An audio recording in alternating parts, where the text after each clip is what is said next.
자, 우리 사도신경으로 신앙 고백하고요. 주님 앞에 예배하도록 하겠습니다.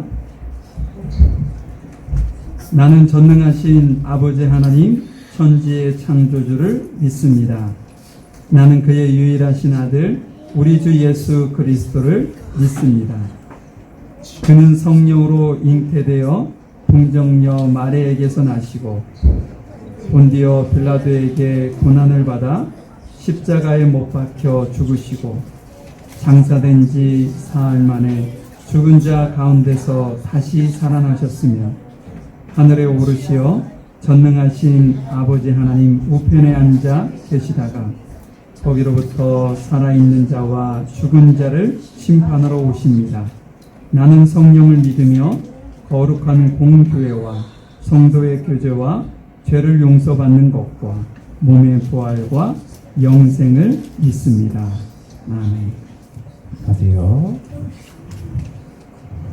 네, 제가 이번 주 전능하신 나의 주 하나님이랑 웨이메이커 큰 길을 만드시는 주라는 찬양을 준비했는데요.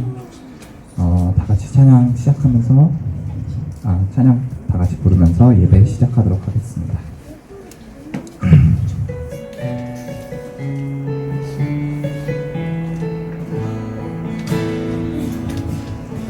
전능하신 나의 주 하나님은 능치 못하실 일 전혀 없네. 우리의 모든 간구도 우리의 모든 생각도 우리의 모든 꿈과 모든 소망도 진실하신 나의 주 하나님은 우리의 모든 괴로움 바꿀 수 있네. 불가능한 일 행하시고 죽은 자를 일으키시니 그를 이길 자 아무도 없네. 주의 말씀 의지하여 깊은 곳에 금을 던져 오늘 그가 놀라운 일을 이루시는 것 보라. 주의 말씀 의지하여 믿음으로 금을 던져 믿는 자에게 능치 못함 없네. 전능하신 나의 주 하나님은 능치 못하실 일 전혀 없네. 우리의 모든 간구도 우리의 모든 생각도 우리의 모든 꿈과 모든 소망도 신실하신 나의 주 하나님은 우리의 모든 괴로움 바꿀 수 있네. 불가능한 일 행하시고 죽은 자를 일으키시니 그를 이길 자 아무도 없네. 주의 말씀 의지하여 깊은 곳에 금을 던져 오늘 그가 놀라운 일을 이루시는 것 보라. 주의 말씀 의지하여 믿음으로 금을 던져 믿는 자에게 능치 못함 없네. 주의 말씀 의지하여 깊은 곳에 금을 던져 오늘 그가 놀라운 일을 이루시는 것 보라.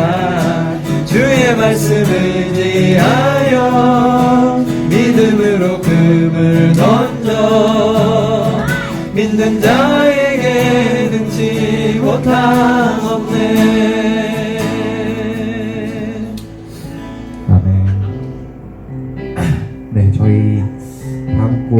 큰 길을 만드시는 주 다 같이 찬양 드릴 텐데요. 새로운 곡인데 이게 아프리카에 있는 선교사분이 한국을 위해서 이렇게 작사 작곡을 해주신 찬양이라고 해요. 제가 이번 주에 저 성경 공부하는 구약 성경 공부하는 거기에서 이제 다니엘서를 읽고 있었는데 자기 조국을 위해서 기도하는 게 얼마나 중요한지에 대해서 좀 배웠거든요.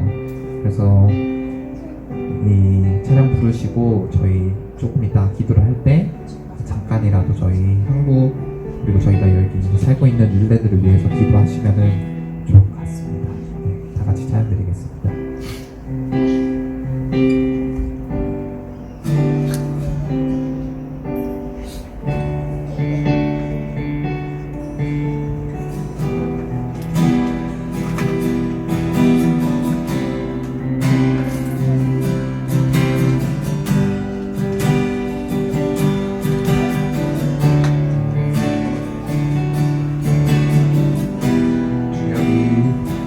주 여기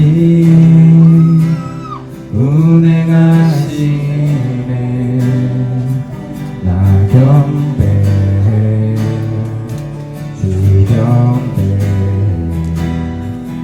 주 여기 역사하시네 나 경배 주 경배 큰 길을 만드시는 주, 큰 기적을 행하시는 주, 그는 나의 하나님. 약속을 지키시는 주, 어둠 속에 빛이 되시는 그는 나의 하나님.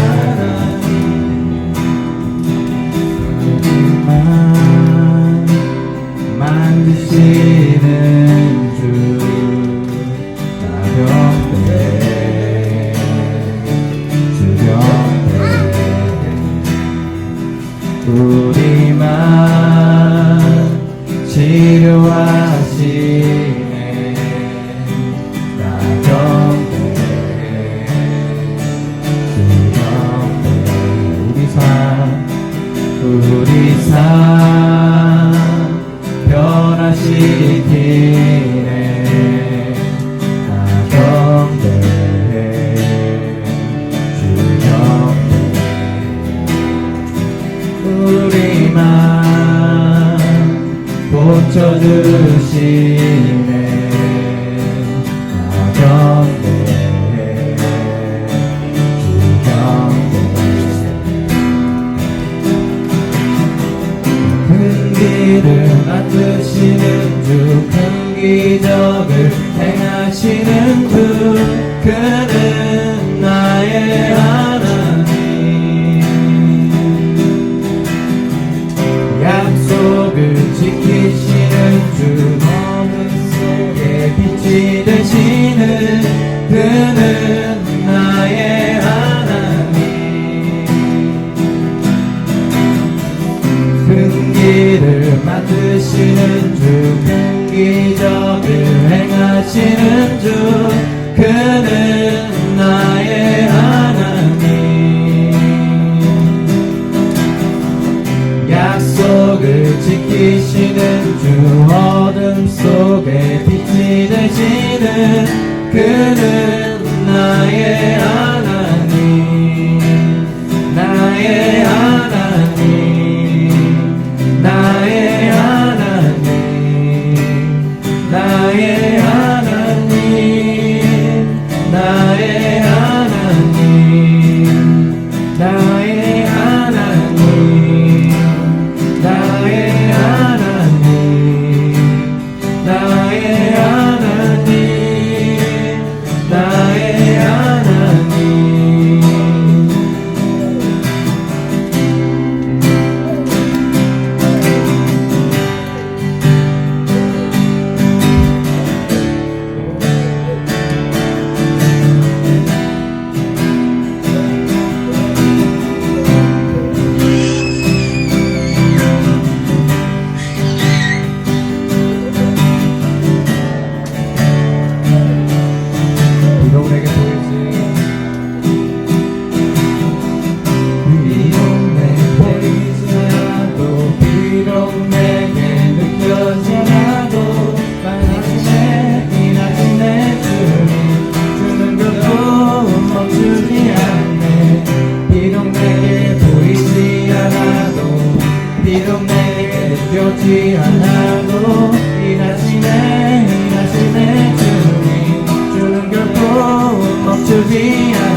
지키시는 주 어둠 속에 빛이 되시는 그는 나의 하나님 나의 하나님 나의 하나님 나의 하나님 나의 하나님 나의 하나님 나의 하나님 나의 하나님 나의 하나님. 저희 시간 우리 나라를 위해서 기도드리겠습니다. 나시는 주님이여 가시는 주 그는 나의 하나님 약속 지키시는 주 어둠 속에 빛이 되시는 그는 나의 하나님.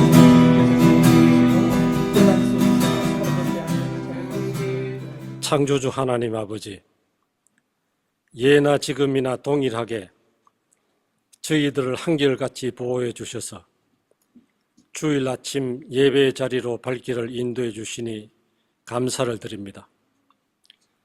금년도 3월을 보내면서 연초와 어떤 변화를 하고 있는지 되돌아보는 시간이 되기를 기도드립니다. 아브라함의 하나님, 이삭의 하나님, 야곱의 하나님이 나의 목자가 되심에 참으로 감사와 찬양을 올려드립니다. 아브라함은 부르심에 순종하여 떠남으로써 믿음의 조상이 되었음을 믿습니다. 이삭은 쫓겨서 떠났으나 원망하지 않고 우물파기를 계속하여 마침내 거부가 되었고 화평케 하였으며, 야곱은 에서를 피하여 떠남으로써 사랑하는 아내를 얻었고 아들이 총리가 되는 축복을 받았습니다. 이로부터 2000년이 지나 예수님은 우리를 위하여 세상 가운데 오셔서 조롱당하시고 채찍 맞으시고 십자가에 피 흘리시고 부활하셔서 인류의 소망이 되심에 찬양과 경배를 드립니다. 사순절 시즌을 보내면서 깊게 묵상하는 은혜로운 시간이 되기를 기도드립니다. 예수님 이후 2000년이 지난 지금에도 우리가 부름을 받았건 쫓겨왔건 피하여 왔건 상관없이 사랑하는 조국을 떠나서 이민 생활을 하고 있으나 하나님은 여전히 나의 목자로서 목자가 되셔서 내가 부족함이 없게 해주시고 쉴만한 물가로 인도해 주심을 믿습니다. 그의 지팡이와 막대기로 안익게 해주시고 내 잔이 넘치게 해주심을 믿습니다. 내 평생의 선하심과 인자하심이 반드시 나를 따르리니 내가 여호와의 집에 영원히 거하게 인도해 주시기를 간절히 기도드립니다.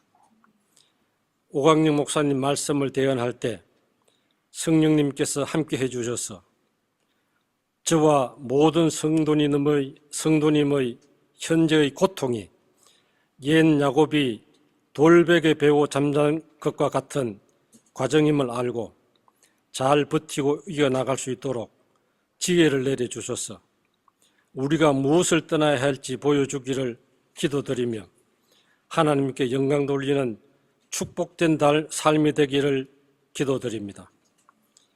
교회를 위하여 손을 모아주시는 손길마다 기억해 주시고 100배로 축복해 주시기를 바라며 예수님 이름으로 감사하며 기도드렸습니다.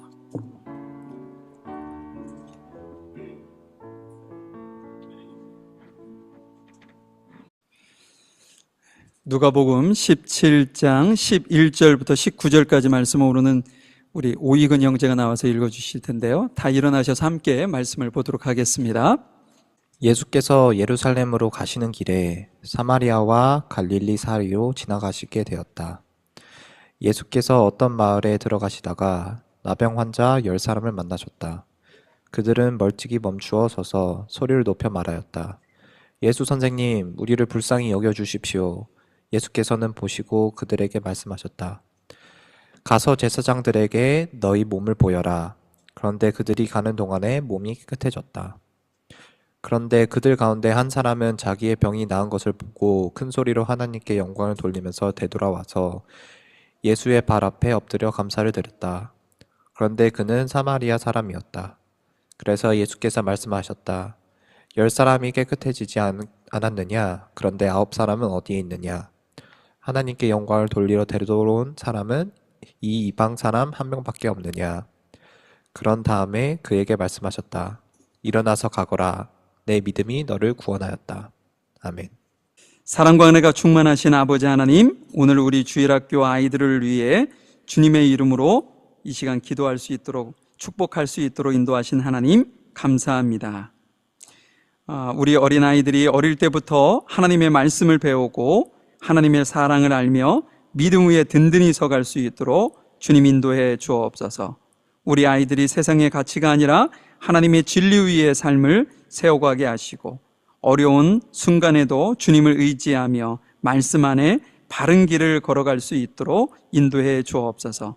이를 위해 세운 교사들에게 은혜를 베푸시고 주님께서 주시는 지혜와 사랑으로 잘 양육할 수 있도록 인도해 주옵소서. 우리 주일학교가 더욱더 주 안에 든든히 세워지기를 간절히 소망하며 사랑 많으신 예수님의 이름으로 기도하였습니다. 아멘. 광고 말씀 잠시 드리겠습니다. 다음 주에는 우리 유원희 집사님 기도 인도해 주실 거고요.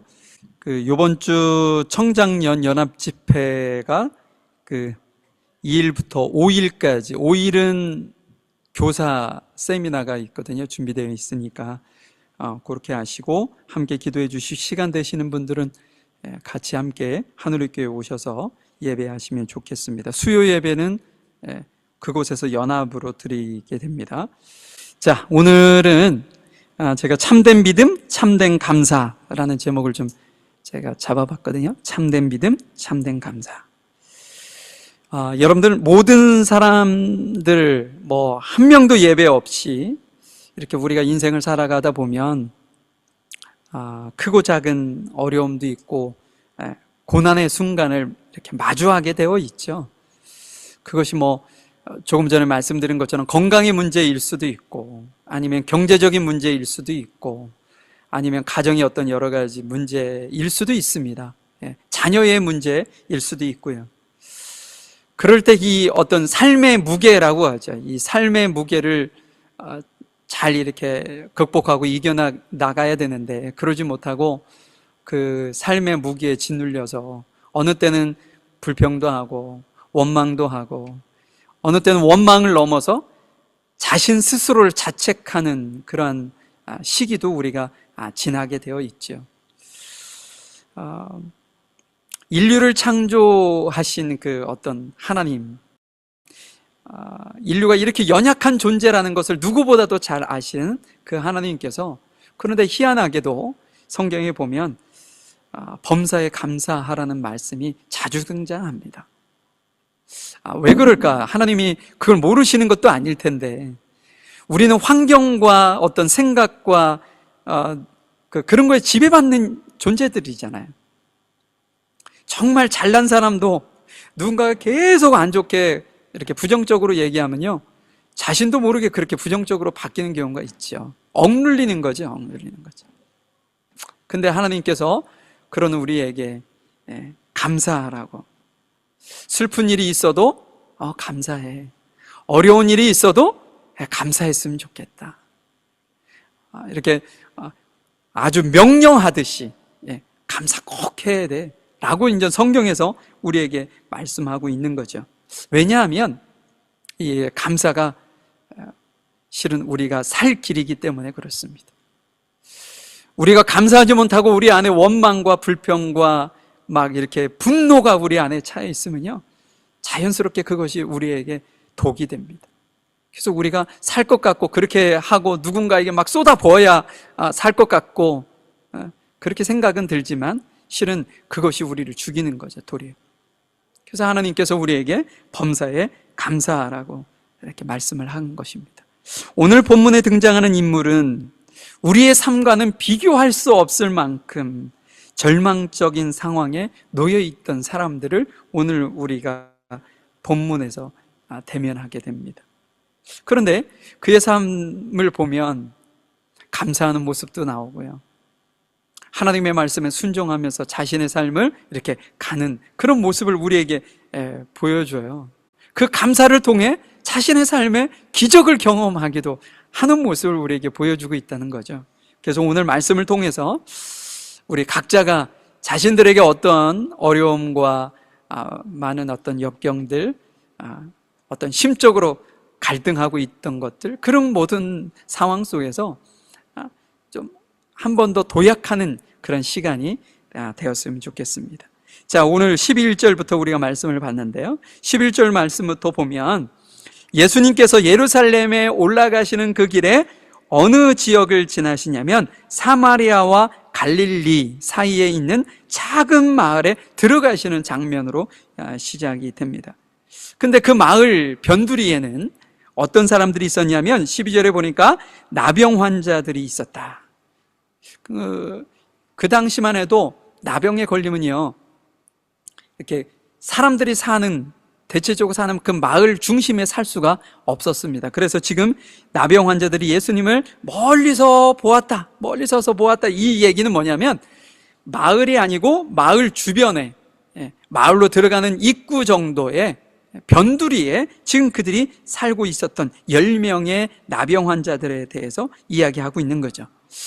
나병은 여러분들도 잘 아시는 것처럼 이 피부가 썩어 들어가는 거 아닙니까? 오늘날에도 나병하면 위험한 병이긴 한데, 그 당시에는 이게 몸이 썩어 들어가니 얼마나 두려움이 있겠어요? 무섭고 아주 심각한 질병이었던 거죠. 그러니 사람들은 나병 환자하면 본인뿐 아니라 주변에 있는 사람들도 옮길까 봐 공포에 떨게 되어 있던 거죠.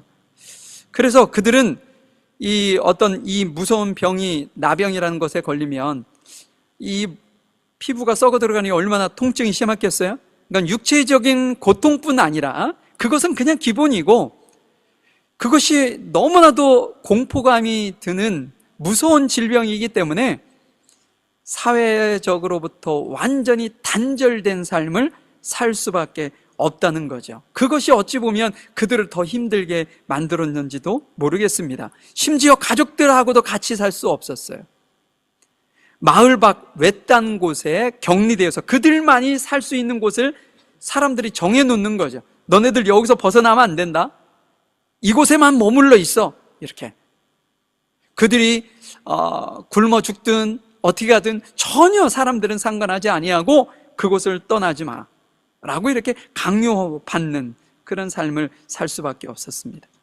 그러다가 어떠다가 만약에 어떤 사람들이 자신들이 그곳에 있는지도 모르고 본인들이 나병에 걸린 줄도 모르고 어떤 사람들이 가까이 다가온다 그러면 본인들은 스스로 먼저 뭐라고 하냐면 부정하다 소리를 지르면서 그 사람이 자신에게 가까이 오는 것을 미연에 방지해야 하는 어떤 책임도 지게 되어 있습니다.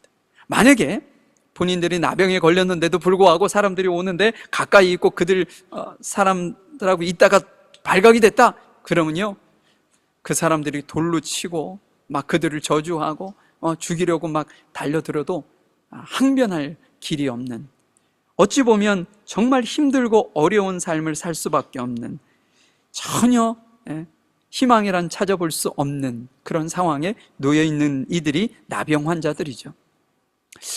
나병 환자들이 지금 같으면 어떤 약을 먹는다든지 치료를 받는다든지 이럴 수 있었겠지만 그 당시에는 그런 것이 전혀 없기 때문에 그들이 할 수 있는 건 아무것도 없었습니다.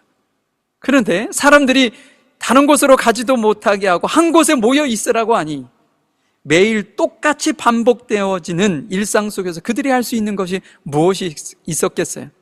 모이면 늘 원망하고 불평하고 실망하고 좌절하는 거 아니겠어요? 왜 하필 내가 이런 병에 걸리는 거지? 하나님께서 우리를 버리신 것은 아닐까? 내가 무슨 죄를 지어서 이러한 어떤 질병을 내가 당한 것은 아닐까? 그들이 할 수 있는 것이라고는 매번 동일한 내용으로 절망하고 실망하고 낙심하고 원망하고, 원망을 넘어 스스로를 자책하는 거죠. 내가 무슨 죄를 졌을까? 그들에게는 희망이란 찾아볼 수 없었습니다.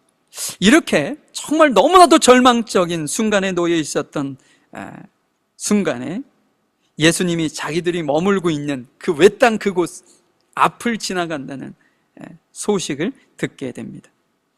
그들은 직접 예수님을 본 적은 없습니다. 그러나 예수님께서 병자들을 고치신다는 소문은 먼저 들었을 거예요. 그리고 그 많은 병자들 안에 자기들처럼 이 나병에 걸린 사람들도 있었다는 이야기를 들었을 겁니다. 그러니 예수님이 자신들의 어떤 사는 곳을 지나간다고 하니 이것이 얼마나 그들에게는 절망의 늪에서 자신들을 이렇게 끄집어내 줄 수 있는 소망적인 소망을 주는 소식이 아닐 수 없었습니다. 혹시 우리도 고쳐주시지 않을까? 우리를 만나면 그분이 우리를 회복시켜 주실 수 있지 않을까? 이런 어떤 갑자기 소망이 생겨지는 거죠. 예수님을 만나면 뭔가 변화가 있을 수 있겠다. 그들은 이것을 기회로 생각한 것, 이 기회를 놓칠 수 없었던 거죠. 그 전까지는 환경과 사람들의 어떤 시선과 이런 것 때문에 주눅이 들어서 자신들이 할 이야기도 하지 못하고 자신들이 억울하게 당함에도 불구하고 그것을 항변하지도 못하는 연약한 존재였는데 예수님이 나타나자 이제 더 이상 침묵할 수 없다. 이제라도 우리의 이야기를 하자. 이런 용기도 그들이 얻었던 것 같아요. 그래서 13절에 보니까 뭐라고 얘기하냐면 소리를 높여 이르되 선생, 예수 선생이여 우리를 불쌍히 여기소서. 나병 환자들의 이 외침은요, 희망을 잡고 싶은 절박한 마음에서 나온 절규입니다. 절규.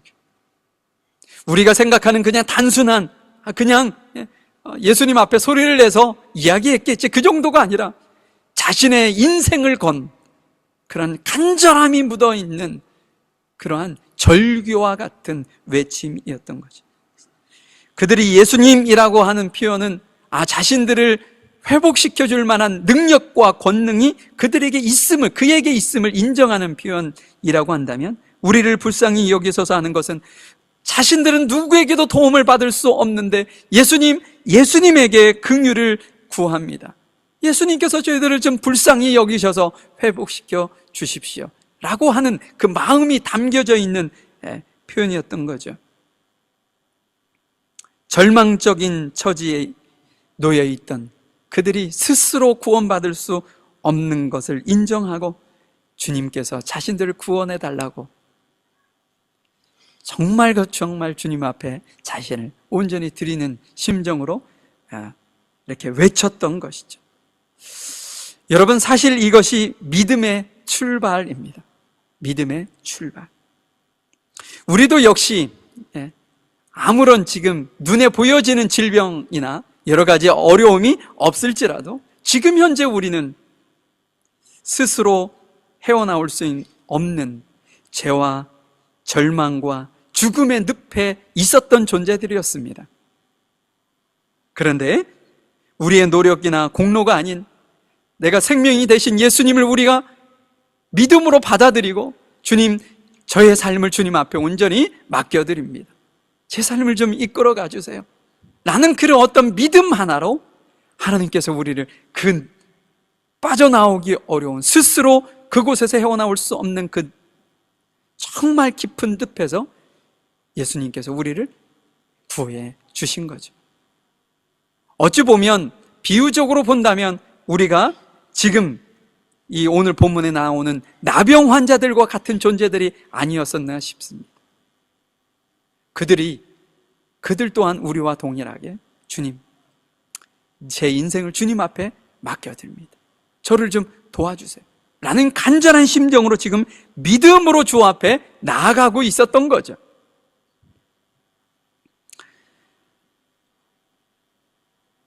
혹시 우리의 지금 인생을 살아가다 보면 앞에서도 제가 말씀을 드렸지만 절망적인 순간이 오게 되어 있잖아요.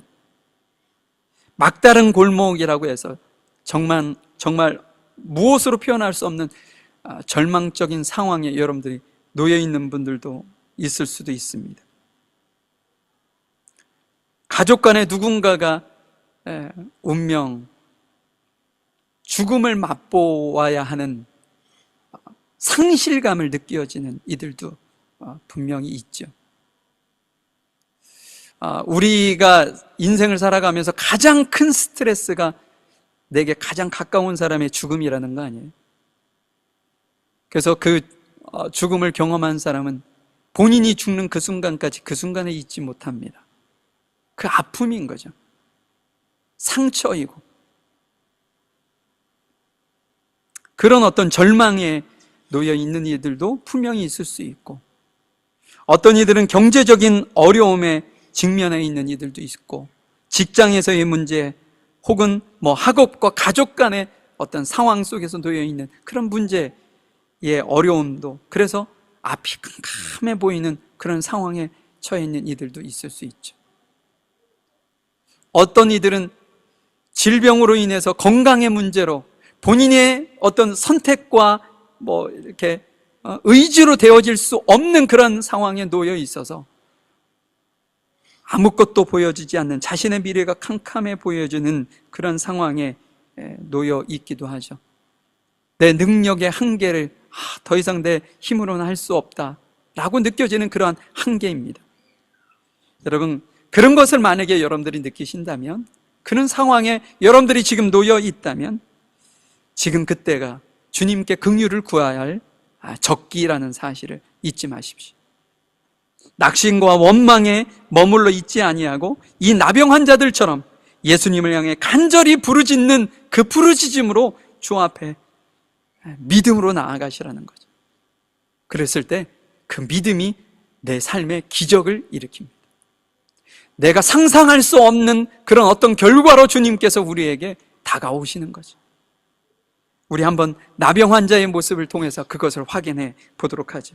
10명의 나병 환자들이 지금 부르짖습니다. 그랬더니 예수님께서 그들을 대하시는 태도가 조금 이상합니다. 이상하다는 것이 아니라 조금 놀라워요. 왜냐? 예수님께서 즉시 그들의 몸에 손을 얹고 기도하고 그 질병을 치유해 주실 수도 있는 분, 그런 능력이 있으신 분이신데 그들에게 즉시 고쳐주시지 않고 한 가지 명령을 하신다는 사실입니다. 14절 말씀을 볼까요? 보시고 이르시되 가서 제사장들에게 너희 몸을 보이라. 제사장들에게 너희 몸을 보이라. 여러분, 이 명령은요, 나병이 나았을 때 확인받는 절차입니다. 율법에 보면 나병 환자가 나음을 입었을 때 제사장들이 그의 몸을 확인하고 정결하다라고 선포했을 때 그들이 갇혀 있었던 그 지역을 벗어나 가족에게 갈 수 있고 친구들에게 갈 수 있고 자신들이 속한 공동체 안에 들어올 수 있는 허락을 받게 되는 겁니다. 근데 문제는 뭐예요? 예수님께서 야, 제사장들에게 가서 너희 몸을 보여라고 말씀하실 그 당시에는 그들은 아직도 나병에 걸린 상태, 아직도 회복되지 않은 상태에 있었다는 거죠. 자신들의 몸이 짓눌려서 형편없는 피부를 가지고 있었고 나병 환자들의 어떤 흔적을 그대로 유지하고 있었던 상태. 인간의 생각으로 보면 어떤 생각이 들까요? 아니, 좀 치료된 이후에 제사장에게 가야 되는 거 아닌가? 이런 의심과 예수님의 말씀에 부정적인 생각을 분명히 가질 수도 있죠. 그것이 인간적인 어떤 상식 아니겠어요? 치료된 이후에 가는 것이 맞죠. 만약에 상처를 치유되지 않은 상태로 제사장에게 가면 그는 죽을 수도 있는 상황입니다. 그런데 예수님께서 그렇게 말씀하시는 거죠. 제사장에게 가서 너의 몸을 보이라고 말이죠. 그 이야기를 들을 때 그들이요, 예수님의 말씀에 한치의 망설임도 없이 조금도 지체하지 않고 들은 즉시 제사장을 향해 걷기 시작합니다. 이것이 믿음이죠. 의심을 떨치고 믿음의 순종을 했던 것입니다. 그들의 믿음의 순종에 어떤 일이 벌어졌나요? 제사장에게 가는 도중에, 제사장에게 도착하기도 전에 짓누르고 썩어 들어가는 그 피부들이 회복되어지고 건강한 모습으로 그 누가 보아도 너 나병이 아니구나 라고 인정할 만큼 정결한 몸으로 몸이 회복된 사실을 그들이 알게 되었습니다.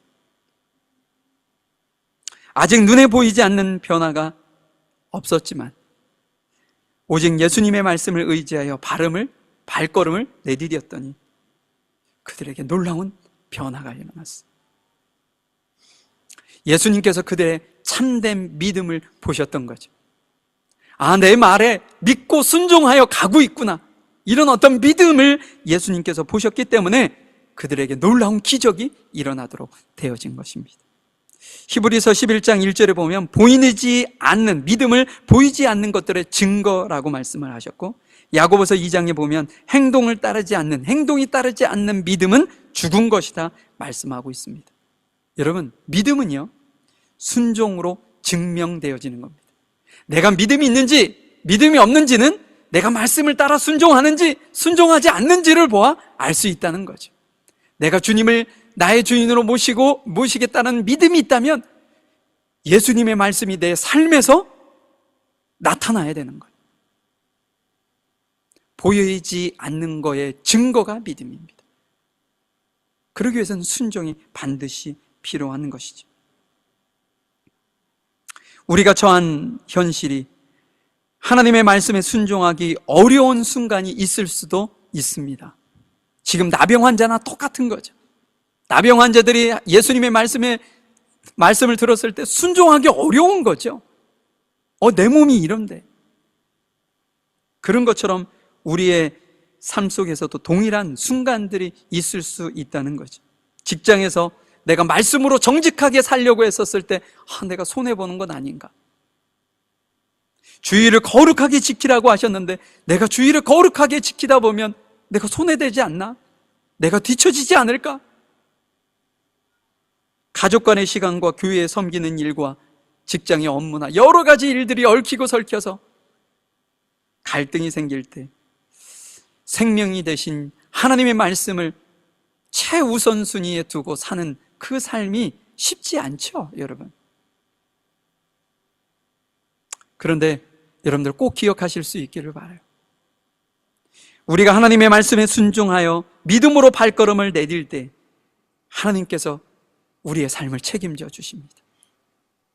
우리를 인도해 주시고 이끌어 가 주시고 우리가 생각한 것보다 더 풍성한 은혜로 우리에게 하나님께서 채워 주실 것이라는 거죠.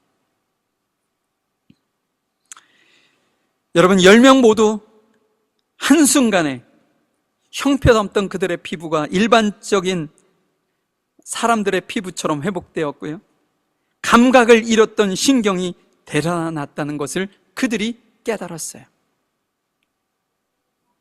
수십 년 혹은 평생을 고통 속에 살았던 이들에게 기적이 일어난 것이죠. 여러분, 한번 상상해 보세요. 내 삶에 그런 일이 벌어졌다면 여러분들 어떠시겠어요? 그 기쁨과 흥분은요, 이루 말할 수 없는 상황이 연출이 될 것입니다. 아마도 그들이, 만약에 우리가 나병 환자였다면 당장에 제사장들에게 뛰어가서 나의 나음을 증명받고 가족들에게 돌아가고 친척, 친구들에게 돌아가서 즐겁게 이전처럼 살고 싶은 그런 욕망이 우리 안에 가득할 겁니다.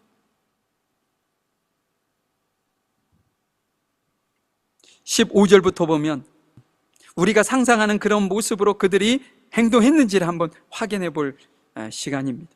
15절 보니까 그 중에 한 사람이 자기가 나은 것을 보고 큰 소리로 하나님께 영광을 돌리며 돌아와 예수의 발 아래 엎드려 감사하니 그는 사마리아 사람이라. 10명이 있었습니다. 그런데 그 중에 한 사람을 꼭 집어서, 그것도 사마리아 이방인 한 사람을 꼭 집어서 그가 큰 소리로 소리를 지르면서 뭐라고 했을까요? 나는 나병에서 나았다 막 소리를 질렀을 수도 있고, 하나님께서 나를 치료해 주셨다, 예수 선생님이 내게 말씀하신 것을 내가 따랐더니 나를 이렇게 회복시켰다, 막 소리를 지르면서 예수님이 계셨던 그곳으로 가지 않았겠어요? 그들은 그제서야 그는 예수님을 대면할 수 있었습니다. 왜 그제서야 그가 예수님을 대면했냐면, 여러분, 그들이 예수님께 소리를 지르고 예수님께서 야 제사장에게 가서 너의 몸을 보이라고 했었을 때 그들이 예수님을 대면한 것이 아니었습니다. 그들은 정상적인 사람들, 가까이 올 수 없는 사람들이기 때문에 그래요. 마을 한켠 자신들만이 거해야 하는 그곳에 머물러 있으면서 예수님께서 저 멀리 지나가시는 그 모습을 보며 소리를 질러야 들리는 그 먼 거리에서 예수님 앞에 선생이여 우리를 불쌍히 여겨달라고 했던 겁니다. 그러니 얼마나 간절하게 소리를 질러야 그곳에 들렸겠어요. 예수님 주변은 많은 사람들이 웅집해 있었고, 그들 속에서 웅성웅성하는 소리 때문에 멀리서 들려오는 소리에 귀담아 들으려면 얼마나 큰 소리를 질러야 들렸겠냐는 거죠. 예수님도 동일하게 야! 제사장에 가서 너희 몸을 보여! 라고 소리 지르지 않았겠어요? 세미한 그 소리를 들은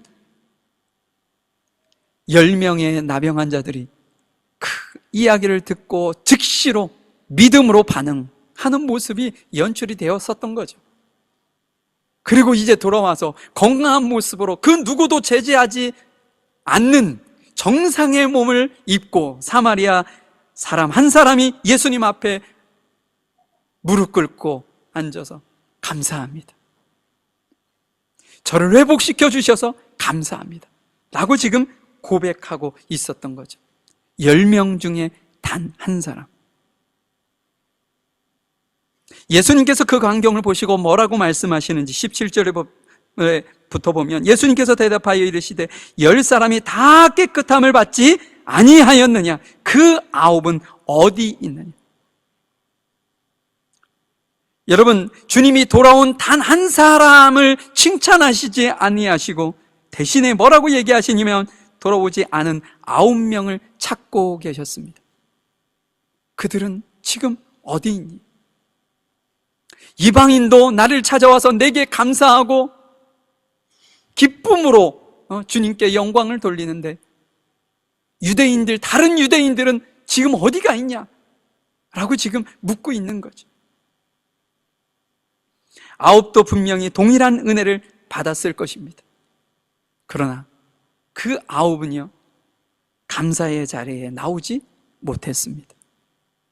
아마도 제사장에게 가서 자신의 정결한 몸을 보이고 빨리 판결해 주세요, 내가 부모를 보고 싶어요, 내 아내를 보고 싶어요, 내 자식을 보고 싶어요, 내 부모를 보고 싶어요, 내 친구를 보고 싶어요, 빨리 가고 싶어요, 예전의 모습으로 회복되기를 원해요, 막 간절하게 그에게 나아가서 자기에게 정결한 판정을 내려달라고 하지 않았겠습니까? 어쩌면 그렇게 흥분한 나머지 자신의 어떤 지금 병으로부터 회복시킨 그 기적을 베푸신 하나님을 잠시 잊고 예전의 일상으로 돌아갔는지도 모르겠습니다. 여러분, 우리는 여기서 두 가지의 부류의 사람을 보게 되잖아요. 동일한 은혜를 받았지만 한 부류는 예수님께 와서 감사한 부류가 있는 반면, 동일한 은혜를 받았지만 받은 은혜에 그냥 잊고 자신의 삶으로 돌아간 두 사람의 부류를 보게 됩니다. 여러분들은 어떤 부류에 속하나요? 주님께 받은 은혜가 너무나도 큰데 죽을 영혼을 살리는 놀라운 기적을 우리가 경험했는데 나는 얼마만큼 하나님 앞에 감사하며 살아가고 있는지, 아니면 그 은혜는 그냥 기본이고 내가 원하는 내 삶을 여러분 살아가고 있지는 않으신가요? 제가 예전에 한번 이야기 드렸던 것 같은데, 제가 예전에 한국에 있을 때 사역했던 그 교회에 담임 목사님이 신유의 은사를 좀 세게 받으신 분이에요. 그래서 그분이 목회하시는 그곳의 동네에 병원을 갔는데 사망 선고를 받으신 분이 있었어요. 병원에서 치료할 수 없으니 이제 돌아가시라고. 그런 이들이 있잖아요. 한 6개월밖에 못 사십니다. 1년밖에 못 사십니다.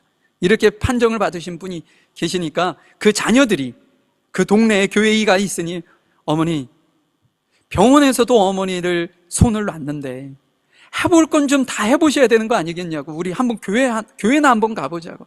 그래서 그 어머니를 모시고 교회를 왔어요. 교회를 와서 놀라운 일이 벌어진 거죠. 저는 이런 질병이 있는데 목사님 기도해 주세요. 그래서 목사님이 단지 그 기도를 해줬을 뿐인데 그 병이 나았습니다. 그 다음 주가 되었어요. 그런데 그가 교회를 안 오는 거예요. 그래서 가서 신방을 한 거죠. 동네 같이 사시는 권사님. 왜 교회를 안 나오세요? 하나님께서 어머니의 병을 이렇게 깨끗하게 치료해 주셨는데 하나님 앞에 감사하면서 더 열심히 신앙생활 하셔야죠 라고 했는데 그 분의 입에서 나온 말이 너무나도 상식적인 이야기인데 기가 막힌 이야기를 하셨어요. 뭐라고 하셨는지 아십니까? 병이 나았으니까 안 가죠. 근데 그 예를 드는 것이 병이 나면 어딜 가죠? 병원 가죠. 병원 가서 약 받고 병이 나으면 병원 또 가나요? 그의 대답이었어요. 그래서 그 이후에 그는 교회를 나오지 않았습니다. 근데 희한하죠? 그것과 연관짓기는 좀 그렇지만 병원에 가서 완치 판정을 받았던 그가 얼마 못 가서 돌아가셨어요. 제가 여러분들에게 드리고 싶은 말씀은 여러분 주님한테 은혜를 받고도 그거에 감사하지 못하면 저주받아서 그렇게 됩니다. 이 얘기를 하려고 하는 게 아닙니다. 우리가 하나님께 받은 은혜를 어떻게 생각하느냐에 따라서 내 행동이 달라져요. 그 은혜를 내가 얼마만큼 크게 생각하느냐에 따라서 내가 어떻게 해야 하는지가 나옵니다. 근데 단 한 사람의 그 나병 환자는요, 본인이 받을 수 없는 은혜를 주님 앞에 받았다라는 믿음이 있었어요. 그렇기 때문에 너무나도 기가 막힌 거죠. 그 모든 사람, 가족들조차도 자신을 버렸는데 예수님께서 나를 이렇게 회복시키셨으니 이게 얼마나 감사해요. 그래서 돌아와서 감사했던 거예요. 그러나 9명은요 너무나도 당연하게 생각한 거예요. 그래서 떠난 겁니다. 자신의 삶을 살았던 거죠. 여러분, 손양원 목사님에 대해서 우리 기독교인이라면 다 아실 겁니다. 1950년도 공산당에 의해서 자신의 두 아들을 잃게 됩니다. 그 당시에 공산당원이었던 청년 안재선이라는 사람이 예수님을 믿는다는 이유 하나만으로 손양원 목사님의 두 아들을 총으로 쏴서 죽입니다. 상상조차 하기 힘든 그런 어떤 슬픔과 상실감이 느껴질 그때 두 아들을 장례를 치르면서 손양원 목사님이 그곳에서 감사의 기도를 올려드립니다. 근데 그것이 지금까지도 전해져 오고 있어요. 제가 여러분들에게 간단하게 어떤 기가 막힌 기도에 감사의 기도를 드렸는지 여러분들에게 잠깐 소개해 드리겠습니다. 손양원 목사님이 이렇게 기도했다고 해요. 나 같은 죄인의 혈통에서 순교의 자식을 나에게 나오게 하신 하나님 감사합니다. 허다한 많은 성도 중에 이런 보배를 내게 맡겨주심에 감사합니다. 자기 자녀 두 사람을 얘기한 거죠. 한 아들의 순교도 귀한데 하물며 두 아들을 바치게 하시니 감사합니다. 그 당시에 미국으로 유학을 보내려고 계획을 잡고 있었던 것 같아요. 미국 유학 보내려던 아들을 천국에 보내주심을 감사합니다. 두 아들의 순교로 말미암아 무수한 천국의 아들들이 생길 줄 믿기에 감사합니다. 심지어 손양원 목사님의 두 아들을 이렇게 총으로 쏴서 죽였던 그 청년을 용서하고 양 아들로 받아들이고 사랑으로 그를 자식처럼 키우는 그것 또한 결심하고 그렇게 행동으로 옮겨서 그것이 지금까지 그분이 목사가 되시고 이런 어떤 기독교 역사에 남아있는 내용이었던 거죠. 세상 사람들 눈에는 도저히 이해할 수 없는 일처럼 보였지만 이것이 바로 손양호 목사님이 그렇게 할 수 있었던 그 이유는 하나님의 은혜를 아는 사람의 참된 감사의 삶에서 나타난 거죠. 도저히 우리의 생각으로는 할 수 없는 그런 상황이지만 하나님께서 자신의 슬픔보다 하나님께서 자신의 삶을 통해서 이루실 그 섭리와 영원한 구원의 계획을 더 크게 보고 그것에 감사했기 때문에 그런 일들을 할 수 있었던 거죠. 하나님께서 결과적으로 손양원 목사님의 삶을 통해서 많은 사람을 구원케 하시고 지금까지도 하나님께 영광 돌리는 그런 어떤 일들로 우리에게 비춰주고 있습니다. 사랑하는 성도 여러분, 아무리 어려운 상황일지라도 하나님의 은혜를 믿는 사람은 감사할 수 있습니다. 물론 여러 가지 어떤 지금 손양원 목사님처럼 순교의 어떤 상황이 우리에게 있지는 않을 수 있지만 작고 큼의 차이가 있을 수는 있지만 우리에게 있는 고난과 시련 속에서도 하나님 앞에 감사하는 삶으로 나아간다면 하나님께서는 우리에게요 여러분들을 통해서 세상에 주의 복음이 비춰지는 그런 신앙의 빛으로 사용하게 될 것입니다. 이런 일들이 결론을 예수님께서 뭐라고 말씀하시는지 우리 19절 말씀을 보도록 하죠. 19절 말씀을 보면 그에게 이르시되 일어나 가라 내 믿음이 너를 구원하였느니라. 동일하게 모든 사람들이 다 치료는 받았지만 9명의 사람은 이 약속을 받지 못했어요. 육신의 회복은 있었지만 영적인 구원에까지도 육신의 회복뿐 아니라 영적인 구원을 그들은 얻지 못했다는 거죠. 말씀을 좀 맞춰보려고 합니다. 여러분들의 삶 속에 9명의 사람처럼 어떤 은혜를 입어 육신의 회복은 있을 수 있어요. 누구나 그런 일들은 있을 수 있죠.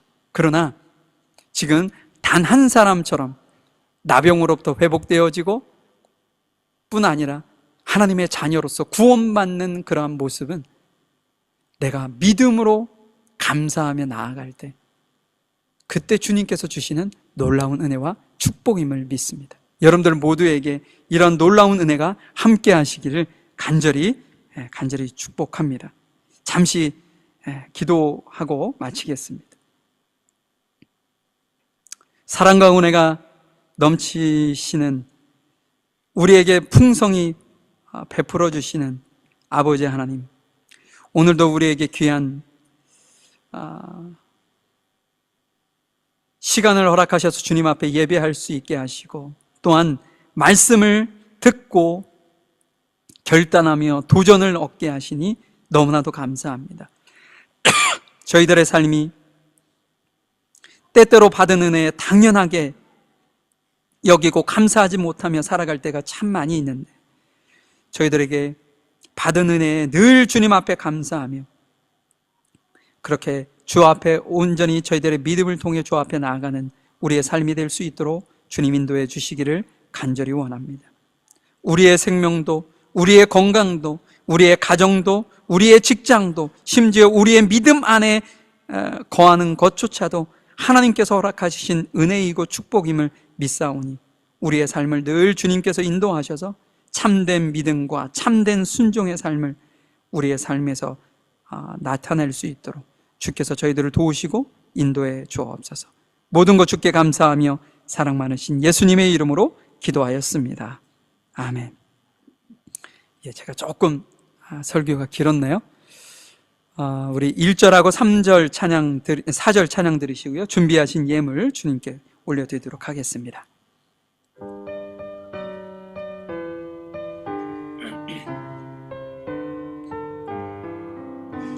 주 안에 있는 나에게 딴 근심이 있으랴. 십자가 밑에 나아가 내 짐을 풀었네. 주님을 찬송하면서 할렐루야 할렐루야. 내 앞길 멀고 험해도 나 주님만 따라가리. 내 주와 맺은 언약은 영불변하시니 그 나라 가기까지는 늘 보호하시네. 주님을 찬송하면서 할렐루야 할렐루야. 내 앞길 멀고 험해도 나 주님만 따라가리. 기도하시겠습니다. 사랑과 은혜가 풍성하신 아버지 하나님, 이 시간 주님 앞에 예비하면서 주님께서 저희들에게 허락해 주시고 베풀어 주신 은혜의 일부를 주님 앞에 저희 자신을 드리는 심정으로 감사헌금, 주일헌금, 11조, 또 성경헌금 갖가지 헌금으로 주님 앞에 또 성경헌금 드린 우리 귀한 성도들의 그 마음 중심을 주님께서 보시고 은혜를 베푸시고 그 감사함으로 드린 그 예물이 주님의 기적을 경험케 하는 그런 씨앗이 되어질 수 있도록 은혜를 베풀어 주시기를 간절히 원합니다. 이 예물이 하나님의 나라와 의를 위해 놀랍게 사용되어질 수 있도록 인도하여 주시고 복음이 땅끝까지 전파되는 곳에 도구가 되어질 수 있도록 은혜를 베풀어 주시기를 간절히 원합니다. 우리 귀한 성도들 가정마다 아버지 하나님 필요한 것, 있어야 될 것, 해결되어야 될 것, 갖가지 것들을 주님께서 먼저 아시는 줄 믿사오니 그들에게 물질의 어떤 풍족함과 영적인 풍족함을 동일하게 주님께서 베풀어 주셔서 하늘의 신령한 복과 땅의 기름진 것으로 풍성이 넘치는 귀한 성도들이 될 수 있도록 인도해 주시기를 원합니다. 오늘도 귀한 성도들을 사랑하는 심정으로 섬기는 심정으로 귀한 식사를 준비한 성도들이 있습니다. 은혜를 베푸시고 그 마음 중심에 성도들을 사랑하고 주님께 감사하는 마음으로 했던 그 마음을 주님께서 아시오매 그 가정 안에 은혜를 베푸시고 풍성함이 있게 하시고 하나님의 나라와 의를 위해 아름답게 쓰임을 받을 뿐 아니라 주님이 오시는 그날까지 부족한 것이 없도록 넘치고 넘치는 은혜를 베풀어 주옵소서. 음식을 함께 나누는 우리 모두에게도 동일한 은혜와 축복을 주님께서 주시리라 믿습니다. 지금은 우리 주 예수 그리스도의 크신 은혜와 아버지 하나님의 무한하신 사랑하심과 성령님의 인도하시고 내주하시고 교통하심이 참된 믿음과 참된 순종의 삶으로 우리의 삶 속에 하나님께서 이루실 기적을 경험키를 원하는 모든 성도들 머리 위에와 이들의 가정과 사업장, 일터 위에 학업 위에 지금부터 영원히 함께 하시기를 간절히 축원하옵나이다. 아멘.